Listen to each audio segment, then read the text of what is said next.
একটা সময় চলছে না যেখানে বলতে পারো বেশিরভাগ জায়গাতেই চারিটা দিক দিয়েই বৃষ্টি হাহাকার করে দিয়েছে। কারোর কাছে আছে তো খুব ভালোই লাগছে বৃষ্টিটা, কারোর কাছে কিন্তু একদমই ভালো লাগছে না। যেমন ধরো যারা চাষ করে তাদের জন্য তো জলের খুব প্রয়োজন ছিল, কিন্তু এখন এমন একটা পরিস্থিতি এসে পড়েছে না, মানে জলে এতটাই পরিপূর্ণ হয়ে গেছে যে চাষিরা চাষও করতে পারছে না। অন্যদিকের কথা বলছি না, আমি আমাদের এখানেরই কথা বলছি। এতদিন শুনলাম তাদের মুখে যে একটু বৃষ্টি পড়ছে না, চাষ করার সময় হয়ে গেছে। আর ওই যে দেখো এখন বলছে এতটাই বৃষ্টি হয়ে গেছে যে এখন যে চাষ করব সেটারও ক্ষমতা নেই যদি জল কিছু না কমে। তার জন্যই তো যে কোনো বিষয়ই হোক না কেন, কোনো জিনিসই কিন্তু বেশি ভালো না, তাই না বলো? তো যাই হোক, অনেক কথা বলবো আমার মিষ্টি বন্ধুদের সঙ্গে। আগে আমি আমার পরিচয়টা দিয়ে নিই। নমস্কার বন্ধুরা, আমি পিঙ্কি সিম্পল ব্লগের নতুন আরেকটা দিন, নতুন আরেকটা ভিডিও নিয়ে চলে আসলাম তোমাদের কাছে। কেমন আছো তোমরা সবাই? আশা করি যে যেখানেই আছো ভালো আছো, সুস্থ আছো রাধারানীর কৃপায়। আমিও ভালোই আছি গো। ব্লগের স্টার্টিংয়েই কিন্তু আমি দেখিয়ে দিলাম কি হারে জলে ভরে গেছে আমাদের এখানে। এখন জানো তো ভয় করছে, আরও যদি এইভাবে 2 দিন বৃষ্টি পড়ে না তাহলে হয়তো ঘরেও জল উঠতে পারে, এমন একটা সম্ভাবনা রয়েছে আর কি। তো মনটাও ভীষণ খারাপ, আর ঠাকুরকে ডাকছি যাতে ঠাকুর আর বৃষ্টি না পড়ে, কারণ আমাদের মতো মানুষের না ভীষণ কষ্ট হয়ে যাবে গো। যাই হোক, ভগবানের ইচ্ছে, ভগবানের উপর ছেড়ে দিয়েছি। এইদিকে আমাদের মাসি দেখলে তো বসে বসে মাছ কাটছে। মানে ওই যে আমার ভাই খুব শখ করে একটা জাল এনেছে রাত্রেবেলা, বলল নাকি সকালবেলা দিদি মাছ মারবো রে, সবাই দেখি মাছ মারে। তো ওরা এখানে নতুন এসেছে টাউন থেকে, একটু বস্তি জায়গাতে, যেহেতু আগে ডিফু ছিল, তো এখন এইখানে এসে আর কি একটু মন গেল মাছ মারার। আর ও একা না, আরও অনেকে এইভাবে মাছ মারছে।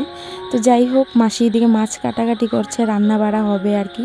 তো আমি দেখো না সকালে শুধু ভাতটা রান্না করলাম আর ওই আলু ভাজি একটু করলাম, আর ভাবলাম বৃষ্টি যখন নেই একটু কাপড় ভিজাই, আর মানে অনেক কাজ আছে যেগুলো করব আর কি। ও মা, দেখতে দেখতে দেখা গেল এই যে আবারও অধরে বৃষ্টি শুরু হয়ে গেল।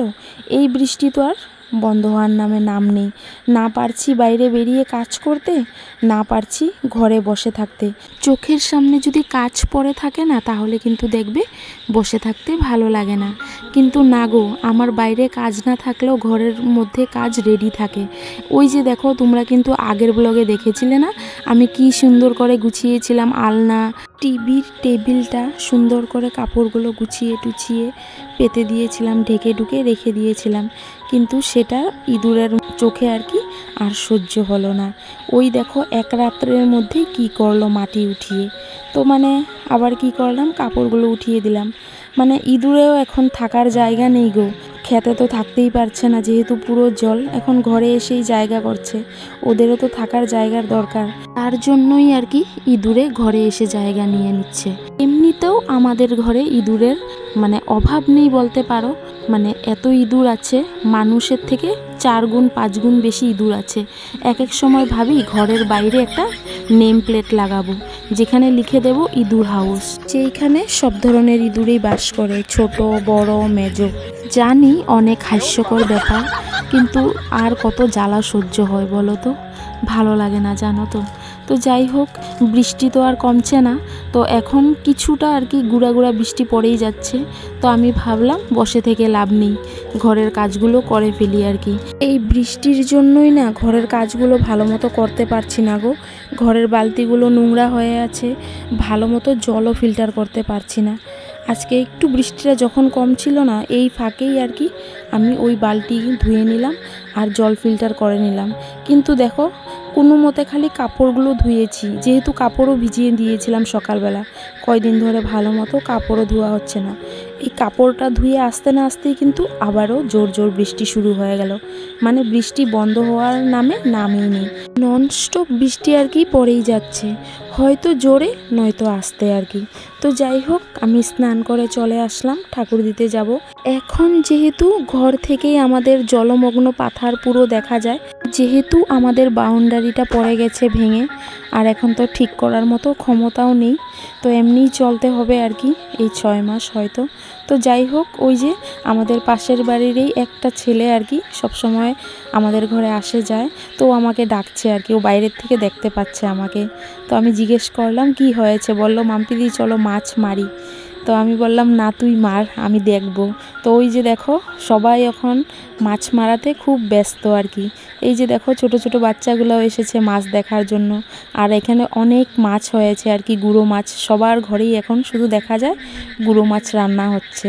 বৃষ্টিটা যতদিন ধরে শুরু হয়েছে না, ততদিন ধরে জানো তো ঠাকুরের সেবাটাও ভালো মতো দেওয়া হচ্ছে না। ঠাকুর তো ঠিকই দিচ্ছি, ওই যে ভালো মতো ফুল তুলসী পাতা এগুলো উঠাতেই পারি না, বৃষ্টি এত থাকে। তো যাই হোক, আজকে যখন স্নান করে আসলাম না, তখন দেখলাম বৃষ্টিটা চট করে কমে গেল। তো আমি ভাবলাম যে না, আমার তুলসীর বেদিগুলো না মানে ওই যে ফুল থাকতে থাকতে কেমন একটা পচা ধরে গেছে আর কি, ওই যে কোনো মতে দিয়ে বেরিয়ে পড়তাম। তো আজকে ভাবলাম না, একটু জল ঢেলে একটু পরিষ্কার করে নিই, না হলে নিজের কাছেও ভালো লাগে না। তাই আর কি ওই যে ঠাকুর দেওয়ার আগে মানে ঠাকুরের তুলসীর বেদিটা, বজরংবলীর বেদিটা একটু ভালো মতো ধুয়ে পরিষ্কার করে নিলাম। আর এইদিকে জানো তো বৃষ্টি পড়তে পড়তে তুলসী গাছটাও পুরো বেঁকা হয়ে গেছে, এটার মধ্যেও একটা কাটি দিয়ে আর কি আমি সোজা করে দিলাম। মানে এতই বৃষ্টি পড়ছে, তুলসী গাছও সোজা হয়ে থাকতে পারছে না। আর ঠাকুর ঘরের ভিতরের কথা তো বলে লাভই নেই, জল প্রচুর পড়ে বৃষ্টি হলেই। মানে আমরা তো কষ্ট করি গো, সঙ্গে দিয়ে আমাদের ঠাকুরগুলো খুব কষ্ট করে। এখন শুধু মনের মধ্যে একটা ইচ্ছে গো, ঠাকুরকে যদি একটু ভালো জায়গায় বসাতে পারি, ঠাকুরকে যাতে বৃষ্টির জল না খেতে হয়। আমার ঠাকুর দেওয়া কমপ্লিট, তো ঠাকুর দিয়ে সোজা চলে আসলাম রান্নাঘরে। তো দিনটা যেহেতু শুক্রবার ছিল, আমরা শুক্রবারে নিরামিষ খাই, তো রান্না করলাম ডাল মিষ্টি কুমড়ো সোয়াবিন দিয়ে আর পনির মশলা দিয়ে। আর সকালবেলা যেহেতু একেবারেই ভাত রান্না করে নিয়েছিলাম, তো যাই হোক দুপুরে খাওয়া দাওয়া মা ছেলে মিলে কমপ্লিট করলাম। বেশ 1 ঘন্টার মতো শুয়েছিলাম, মা ছেলে মিলে অনেক গল্প করলাম, কারণ ছেলেটার মনটা ভীষণ খারাপ। ওই যে স্কুলও বন্ধ হচ্ছে, টিউশনও যেতে পারছে না। স্কুলে যাও পাঠিয়েছিলাম, আসার সময় তো ড্রেস জুতো টুতো পুরো ভরে নিয়ে আসলো, আর এগুলো তো আর থোড়ি কি একদিনে শুকায়। তো এমন করে স্কুলও এখন বন্ধ হচ্ছে, টিউশনিও যেতে পারছে না। আর ঘরে বসে থাকতে থাকতে ওরও মানে আর রাগ উঠে যাচ্ছে, ভালো লাগছে না। তো দেখো আবার দেখলে তো আরেকজনে মাছ মারছে আর আমাকে জালনা দিয়ে ডাকছে, তো তাকেও দেখলাম, তোমাদেরকেও দেখিয়ে দিলাম। তো ছেলের যেহেতু মনটা ভালো নেই, ছেলেকে একটা কাজ দিলাম যে বাবা তোমার তো কতগুলো খেলার জিনিস আছে, এগুলো না হয় বসে বসে তুমি গুছিয়ে নাও, তোমার পড়ার টেবিলে ড্রয়ারগুলো খালি রয়ে গেছে এখনও, সেগুলোর মধ্যে ঠিক করে রাখো। তো ছেলেরও মনটা একটু ভালো লাগে আর কি, কারণ ঘরের মধ্যে কত ভালো লাগে বলো তো, টিভিও দেখতে পারছে না যেহেতু লাইনেই নেই। তো আমি ছেলেকে এই কাজ দিয়ে এখন আমি আমার কাজে আর কি লেগে পড়লাম, ওই যে বিকেলের কাজ। এইদিকে আমিও কাজে ব্যস্ত হয়ে পড়লাম আর ছেলেকে ছেলের কাজে ব্যস্ততা করে দিলাম। ওর মনটাও একটু সময়ের জন্য ভালো লাগবে আর কি। আমি একজন বড় মানুষ হয়েই ধৈর্য হারিয়ে ফেলেছি সবার ক্ষেত্রেই।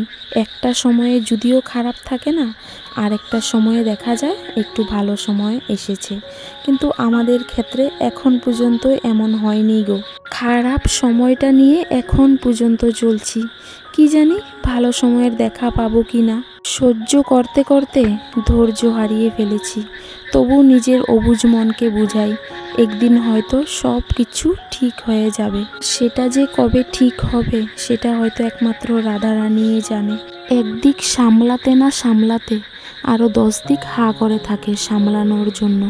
আমাদের মতো অভাবী সংসারে একদিক সামলানোটাই অনেকটাই কষ্টকর হয়ে যায়, আর বাকি দিক সামলানো সেটা তো মুখের কথা না। এই তো কিছুদিন হলো মাত্র 2 জন কাম করলো আমাদের ঘরে, ওই যে তুলসীর বেদি বানিয়ে দিল, বাউন্ডারিগুলো একটু ঠিক করিয়েছিলাম, কিন্তু দেখো কয়টা দিন হলো এই ঝড় তুফানে আবারও নষ্ট করে দিল। এখন নিজের ঘরে নিজেকে থাকতে ভয় লাগে। দিনটা তো কোনো মতে কাটিয়ে দিই, কিন্তু রাত্র হলে ভয় লাগে, কারণ বাইরের থেকে সমস্ত কিছু দেখা যায় ঘরের ভিতর। তো কেমন জানি একটা ভয় ভয় লাগে মনের মধ্যে, কি করব বলো, এখন হয়তো এটাকে নিয়েই চলতে হবে, আরও শিখতে হবে। মানে আরও কিছু শেখার বাকি রয়েছে এই জীবনে। এগুলো সব শিখে তারপরে হয়তো পুরো পুক্ত হয়ে দাঁড়াতে পারবো, যেইগুলো আর কি স্কুলে কোনো দিন শিখতে হয়নি, কিন্তু সংসারে এসে শিখতে হচ্ছে। তো দেখা যাক সংসারে আর কি কি শেখার বাকি আছে, সব কিছু শিখেই হয়তো পরে গিয়ে দাঁড়াতে পারবো। তো বিকেলের অনেক কিছু কাজেই সেরে নিলাম, ঘর দুয়ার ঝাড় দিলাম, ফুল গাছগুলো লাগিয়ে নিলাম আমার বেড়ায়। তো এখন দেখো সন্ধ্যা হয়ে গেছে। আজকে ছেলে অনেক বায়না ধরলো, মা আজকে খিচুড়ি রান্না করো, খিচুড়ি খাবো।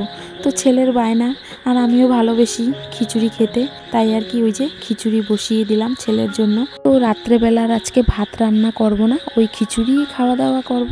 তো বন্ধুরা, কেমন লাগলো আজকের ব্লগটা অবশ্যই কমেন্ট করে জানিও। আর যদি ভালো লাগে সাবস্ক্রাইব করে আমার পাশে থেকো, যাতে আমি আরও ভালো ভালো ভিডিও তোমাদের কাছে নিয়ে আসতে পারি। আজকের ভিডিওটা এই পর্যন্তই রইল। তোমরা সবাই সুস্থ থেকো, ভালো থেকো। আবার দেখা হবে নেক্সট আরেকটা ব্লগে। টাটা।